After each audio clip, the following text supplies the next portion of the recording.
আচার কোন সময় খেতে ভালো লাগে জানো? এখন এই যে হালকা শীত আর এই যে ভর দুপুরবেলা, এই সময়টায় আচার খেতে ভালো লাগে, কারণ আচারের ভিতরে একটু ঝাল থাকে, একটু টক থাকে। তো এটা বেশি গরমেও খেতে ভালো লাগে না, বেশি শীতেও খেতে ভালো লাগে না। এখন হালকা শীত, এই শীতে আচার খাওয়ার মজাই একটা আলাদা। আর বিশেষ করে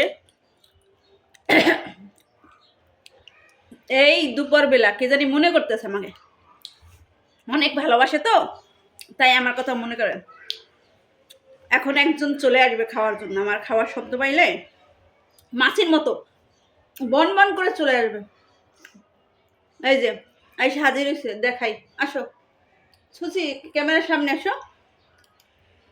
এই যে সুচি, দেখা, আসো ক্যামেরার সামনে আসো সুচি। সুচি বলছি লজ্জা পাইছে, তাই ক্যামেরার সামনে আসতে চাইতেছে না। সত্যি কথা গাইস, এই সময় আচার খাইতে এত মজা। এই যে দেখছো আচারটা যে কি মজা।